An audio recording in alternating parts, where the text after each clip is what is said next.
یہ کیا گاربل ہے؟ 100% یہی بات ہے جو بائبل میں لکھی ہے۔ جو گاربل قرآن کریم نہیں لکھ رہا اس کا تم ملزم قرار دے رہے ہو، اور اس کی مثالیں چند میں نے انگریزی میں پڑھی تھی، اب میں اردو میں چند آپ کے سامنے رکھتا ہوں۔ جب نوح اپنی مے کے نشے سے ہوش میں آیا تو جو اس کے چھوٹے بیٹے نے اس کے ساتھ کیا تھا اسے معلوم ہوا۔ یہ انبیاء کا تصور ہے بائبل کا، جو ان کو سوٹ کرتا ہے، کیونکہ اس طرح پھر اکیلا مسیح باقی رہ جاتا ہے میدان میں۔ اور مسیح کیسے باقی رہا جب اس کی زندگی کا اکثر حصہ ہمارے علم میں نہیں ہے، ہم سے مخفی ہے۔ حضرت محمد رسول اللہ صلی اللہ علیہ وسلم کی زندگی، آپ کی ازواج کی زندگی، آپ کے صحابہ کی زندگی جس طرح کھلی ہوئی کتاب کے طور پر سب دنیا کے سامنے اور محفوظ ہے، اور روایتاً آخر تک پہنچتی ہے سلسلہ بسلسلہ، اور محض فرضی قصوں پر اس کی بنیاد نہیں ہے۔ اس کے مقابل پر حضرت مسیح کی زندگی پر یہ باتیں لکھ رہے ہیں آج کل، اندازے لکھ رہے ہیں، کتابیں لکھ رہے ہیں کہ ان نون لائف آف کرائسٹ بہت زیادہ ہے نون لائف سے۔ جس مسیح کی زندگی کے متعلق ہم جانتے ہیں وہ تو چند سال ہیں آخر کے، باقی کا ہمیں کچھ پتہ نہیں۔ تو ہمیں کیا پتہ کیا کرتے تھے؟ معصومیت کی گواہی تب ہوتی ہے جب ساری زندگی سامنے ہو اور ہم کہہ سکیں کہ دیکھو تمام زندگی میں بے داغ رہا۔ قرآن کریم نے اس اصول کو اس طرح پیش فرمایا ہے، قد لبثت فیکم عمرا من قبلہ، پوری آیت فقد لبثت فیکم عمرا من قبلہ افلا تعقلون، تمہارے سامنے میں ایک پوری عمر رہا ہوں، میرا بچپن کا زمانہ تمہارے سامنے ہے، میرا آغاز جوانی تمہارے سامنے ہے، میرا بڑھاپے کی طرف مائل ہونا تمہارے سامنے ہے۔ جب میں 40 سال کو پہنچ گیا تو یہ سارا کردار میری پشت پناہی پر کھڑا تھا کہ یہ سچا انسان ہے، یہ امین ہے، اس نے کبھی جھوٹ نہیں بولا۔ تو یہ چیزیں بھلا کر تم مجھ پر یہ گندے الزام لگا رہے ہو۔ ایسی کوئی گواہی مسیح کے متعلق تو ہمیں نہیں ملتی۔ ہم کہتے ہیں مسیح سچا ہے، ہم کہتے ہیں مسیح پاک تھا، اس لیے کہ قرآن کہتا ہے، قرآن نے پاک قرار دیا ہے۔ اگر اس یہ بنا بنا رہے ہو کہ ایک ہی رسول، میں اس بات پہ آ رہا ہوں اب، کہ صرف ایک ہی رسول ہے جو پاک باز ہے، تو قرآن نے تو ہر رسول کو پاک باز قرار دیا ہے۔ اس نے کہا نعوذ باللہ فرضی طور پر انبیاء میں گند گھولے ہیں اور ان کی ذات اور کردار کو مجروح کیا ہے، کہیں بھی نہیں کیا۔ اس قرآن کریم کی بات کرتے ہو تو پھر پوری بات کرو۔ قرآن صرف مسیح کو پاک باز قرار نہیں دیتا، مسیح کو پاک باز قرار دیتا ہے، اس کی ماں کو بھی پاک باز قرار دیتا ہے، جس کے متعلق ہمیں کوئی علم نہیں تھا، نہ ہو سکتا تھا۔ تم آج کل گندی باتیں لکھ رہے ہو عیسائی ہونے کے باوجود، لیکن قرآن نے چونکہ ہمیں بتا دیا کہ دونوں پاک تھے، ہم اسے تسلیم کرتے ہیں اور اس کی گواہی دیتے ہیں کہ پاک تھے۔ دوسری جو گاربلز ہیں وہ میں بیان اگر کروں تو ہمارا رمضان گندا ہو جائے گا، اللہ معاف کرے۔ میں فی الحال چھوڑ دیتا ہوں، اب میں آخری بات کی طرف آتا ہوں۔ وہ کہاں گیا؟ اوہو، اب وقت تھوڑا رہ گیا تو یاد آئی آخری بات۔ مجھے پہلے تو کہہ رہا تھا کہ حوالے زیادہ ہیں، ختم ہونے نہیں ہیں، میں نے اسی لیے چھوڑ دیے ہیں بہت سے۔ جو ضروری بات ہے آخری وہ یہ ہے کہ ویری صاحب جماعت احمدیہ کا ذکر کرتے ہیں، آپ سننے کے لیے بےتاب ہوں گے۔ وہ کیا ہے؟ مائیکل گرانٹ ہے اس میں؟ اچھا،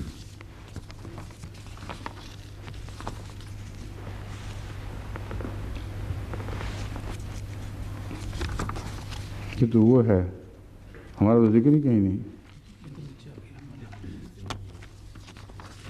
ہاں کہیں تو ہوگا، یہ تو درست ہے بات۔ یہ کس میں ہو شاید نہیں، یہ ہے۔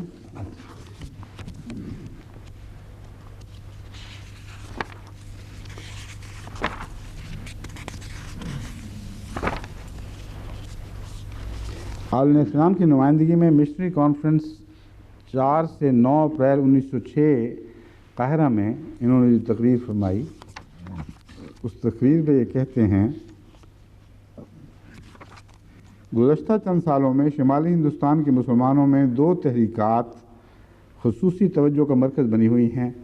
مسلمانوں کے اندر دو جماعتیں ابھری ہیں جن کو الگ فرقہ تصور کیا جاتا ہے۔ ان میں سے ایک جماعت کی بنیاد تو مرحوم سر سید احمد خان نے رکھی، جس کو جدید اسلام کہا جاتا ہے۔ دوسرا فرقہ جس کی طرف ہم نے ابھی اشارہ کیا ہے، اس کی بنیاد مرزا غلام احمد قادیان نے پنجاب میں رکھی۔ یہ فرقہ اپنے آپ کو احمدیہ کہتا ہے۔ اس کے بانی کا دعویٰ ہے کہ وہ 20ویں صدی کے مہدی مسیح ہیں۔ وہ نبی ہونے کا اور آخری زمانے کے مسیح ہونے کا دعوے دار ہے۔ یہ فرقہ ایران کے بابیوں سے بہت تعلق رکھتا ہے۔ اس کو گاربلنگ کہتے ہیں۔ کوئی دور کا بھی علاقہ نہیں ہے نظریات میں، کسی پہلو سے، عمل میں، زندگی کے کسی شعبے میں بھی احمدیت کو نہ بابیوں سے کوئی مشابہت، نہ بہائیوں سے کوئی مشابہت۔ ہم کلیتاً قرآن کے تابع، محمد رسول اللہ کے غلام، اسلام کے ذرے ذرے شوشے پر، ہر شوشے پر عمل کرنے والے، اور وہ ان سے کلیتاً آزاد۔ اب یہ سوال ہے کہ کیا ان صاحب کو بابیوں کا اور بہائیوں کا علم نہیں تھا؟ یہ وہی رجحان ہے جو ان لوگوں نے ڈالا ہے مسلمانوں کو احمدیت سے بدظن کرنے کے لیے، وہ ان سے ڈرتے ہیں۔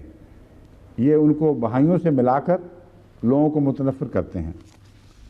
جدید اسلام کی تحریک کی طرح یہ فرقہ بھی سب مسلمانوں کے نزدیک، خواہ وہ سنی و شیعہ، ایک بدعتی تحریک ہے۔ اس تحریک نے تعلیم یافتہ لوگوں کی خاصی تعداد کو متاثر کر لیا ہے، یہ مانتا ہے۔ لیکن اس کی وجہ غالباً یہ ہو سکتی ہے کہ فرقہ ان لوگوں کے اپنے اندر پناہ دیتا ہے جو راسخ العقیدہ مسلمانوں کے روایتی خیالات کا مزید ساتھ نہیں دے سکتے۔ 1 منٹ سے زیادہ لے لینا، میں نے وشا کا انگلی اٹھایا۔ پنجاب میں مرزا غلام احمد قادیانی کے رہنماؤں میں اٹھنے والی اس خارج المرکز تحریک کو ان چند لوگوں نے اختیار کیا جنہوں نے اپنے آباء و اجداد کے مذہب کو عملاً ترک کر دیا ہے۔ اچھا، لیکن اس تحریک میں پائیداری کے کوئی آثار نہیں پائے جاتے۔ 1906 میں 1896 میں یہ دعویٰ کر رہا ہے کہ یہ تحریک ہے، اس میں کوئی پائیداری کے آثار نہیں پائے جاتے، اس میں وہی لوگ شامل ہوتے ہیں جو اپنے روایتی خیالات اور آرتھوڈاکس اسلام کے تصور سے بدظن ہو چکے ہیں۔ پھر لکھتا ہے کہ ان کو اس اسلام میں کوئی مستقبل دکھائی نہیں دیتا، وہ اس سے خوش نہیں ہیں جو اسلام ان کو عطا کر سکتا ہے، اس لیے پناہ گاہ ڈھونڈ رہے ہیں احمدیت میں۔ ایک بات تو ثابت ہو گئی کہ اس کے نزدیک احمدیت کا تصور اسلام ایک پناہ گاہ ہے، جہاں وہ لوگ جو پرانے تصور سے بدظن ہیں وہ پناہ ڈھونڈتے ہیں شوق سے۔ لیکن یہ جو کہتا ہے کہ اس کی کوئی گنجائش نہیں ہے آگے اس کے چلنے کی، یہ سراسر جھوٹ ہے۔ اس نے 1896 میں ہندوستان میں یہ مضمون لکھا اور کہا کہ احمدیت کا کوئی مستقبل نہیں ہے۔ میں تمہیں بتاتا ہوں، جس ملک کا یہ ویری، اس ملک کا باشندہ نہیں، مگر مغرب کا ہے، مغرب کے مرکز سے، لندن سے آج میں بیٹھ کر یہ اعلان کرتا ہوں کہ ویری جھوٹا تھا، گاربل کر رہا تھا، اس نے جو پیشگوئی کی وہ سراسر جھوٹی نکلی ہے۔ اور یہ کہنا کہ صرف چند مسلمان روشن خیال احمدیت میں داخل ہو رہے ہیں، یہ ملک گواہ ہے۔ آج ایک عیسائی یہاں اعتکاف بیٹھے ہوئے ہیں خدا کے فضل کے ساتھ اسی مسجد میں، جو اس صداقت کا اعلان کر رہے ہیں کہ احمدیت تمام عالم کو بالآخر اسلام میں لے کے آئے گی۔ افریقہ میں جو لاکھوں لاکھ عیسائی توبہ کر کے اسلام میں داخل ہوئے ہیں، افریقہ میں جو احمدیت نے تاریخ کا رخ موڑ دیا ہے، یہ تمام باتیں گواہ ہیں کہ ویری اور اس جیسے لوگوں کی تمام پیشگوئیاں، دل کی باتیں، دل کی فاسد تمنائیں تھیں جن کو تاریخ نے جھوٹا ثابت کر دیا ہے۔ بس جو اعلان اس نے ہندوستان میں کیا تھا، آج میں مرکز تثلیث میں بیٹھ کر اس کی تردید کرتا ہوں اور بتاتا ہوں کہ اللہ کے فضل سے احمدیت زندہ ہے اور پہلے سے بڑھ کر زندہ ہے، دنیا کے 134 ممالک میں پھیل چکی ہے، اور ہندوستان اور افریقہ میں جو تم نے عیسائیت کو پھیلانے کے لیے تمام تر کوششیں کی تھیں، سلطنتوں کی پشت پناہی تمہیں حاصل تھی، اربوں روپے تمہیں میسر تھے، ان ساری کوششوں کے باوجود تاریخ کے دھارے کا رخ احمدیت نے موڑ دیا ہے۔ افریقہ کے متعلق تمہاری چرچوں کی کونسل تسلیم کرتی ہے کہ ہم نے اس کے ایک کنارے سے دوسرے کنارے تک ایک سلسلہ جاری کر دیا اور خیال تھا کہ اگلے 50 سال کے اندر ہم افریقہ پہ قبضہ کر لیں گے، مگر ایک جماعت اٹھی جس کا نام احمدیہ جماعت ہے، جس نے ہماری ساری کوششوں کو نامراد کر دیا۔ اور اب اگر ایک عیسائی ہوتا ہے تو اس کے مقابل پر احمدی عیسائیوں میں سے 10 مسلمان کر رہے ہیں یا مشرکین میں سے۔ بس یہ ہے تمہاری گاربل کا حال، یہ ہے تمہاری علوم کی حقیقت، مبلغ علم تمہاری یہ ہے۔ احمدیت اللہ کے فضل سے اسلام کی خدمت کرتی رہے گی اور بالآخر اسلام ہی ہے جو دنیا پر غالب آئے گا، کیونکہ سچے واحد خدا کا نمائندہ عالمگیر مذہب اگر کوئی دنیا میں ہے تو اسلام ہی ہے۔ اب میں اجازت چاہتا ہوں۔ کیوں جی اب وقت ختم ہو گیا یا آدھا منٹ ہے؟ اچھا ٹھیک ہے، اچھا جزاک اللہ۔